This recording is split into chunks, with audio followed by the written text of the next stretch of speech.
Assalamualaikum teman-teman.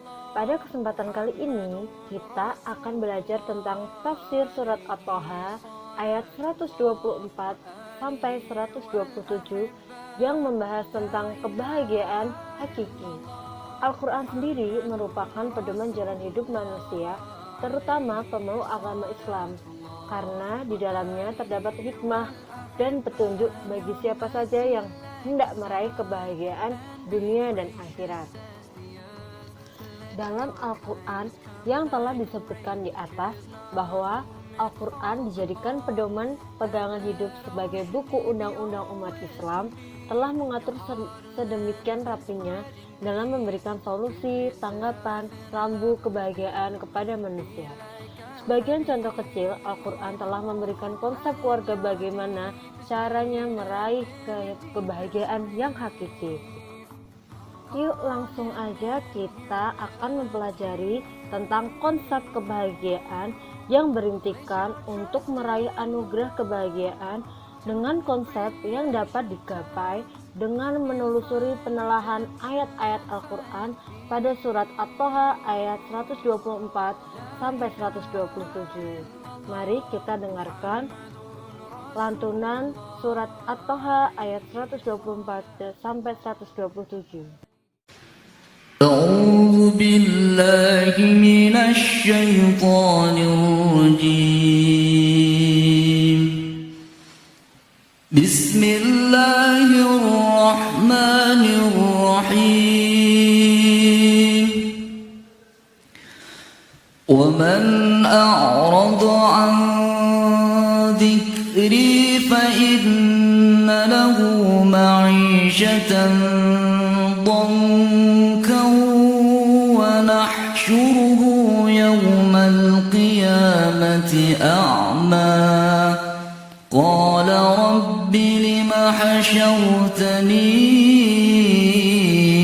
أعمى وقد كنت بصيرا قال كذلك أتتك آياتنا فنسيتها وكذلك اليوم تنسى وكذلك اليوم تنسى وكذلك نجزي من أسرف ولم يؤمن بآيات ربه ولعذاب الآخرة أشد وأبقى صدق الله العظيم.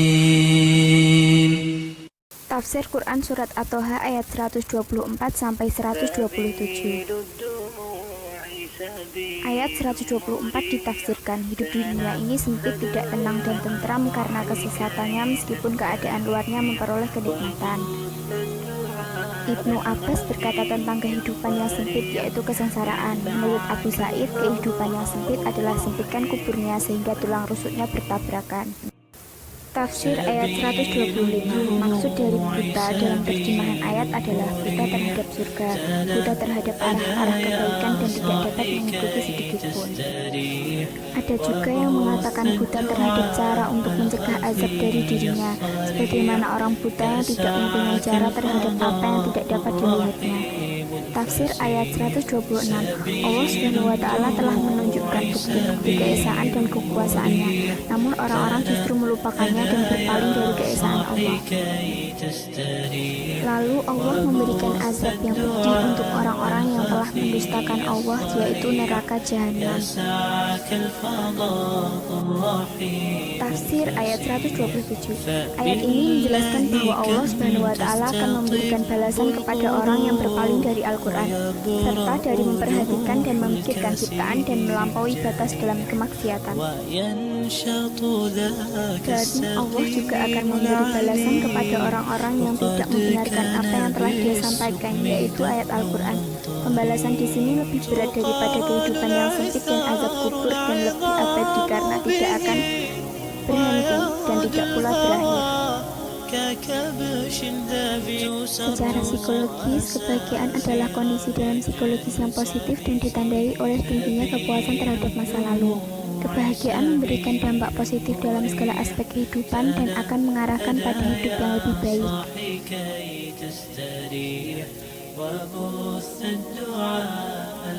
Dalam psikologi positif, karakter menjadi salah satu pilar utama. Secara Islam, salah satu mendapatkan kebahagiaan dan kesuksesan adalah mengatur perasaan, pikiran, dan perbuatan agar selalu serasi. Faktor yang mempengaruhi kebahagiaan: 1. Agama, 2. Kesehatan, usia, 4. Kehidupan sosial, dan yang terakhir adalah uang. Aspek kebahagiaan 1. adalah aspek kognitif. Evaluasi kognitif dilakukan saat seseorang memberikan evaluasi secara sadar dan menilai kepuasan mereka terhadap kehidupan secara keseluruhan. 2. Aspek afektif. Aspek afektif dalam subjek well-being yang dimaksud adalah reaksi individu terhadap kejadian-kejadian dalam hidup. Faktor yang mempengaruhi ketidakbahagiaan. Ketidakbahagiaan seseorang bisa terjadi jika seseorang merasa kehilangan, mengalami musibah, ditimpa malapetaka, atau gagal dalam menjalankan sesuatu. Kebahagiaan hakiki. Seorang muslim harus mengandalkan iman dan amal soleh demi menjamin kebahagiaan hidupnya. Setiap orang memiliki persepsi yang berbeda tentang definisi kebahagiaan.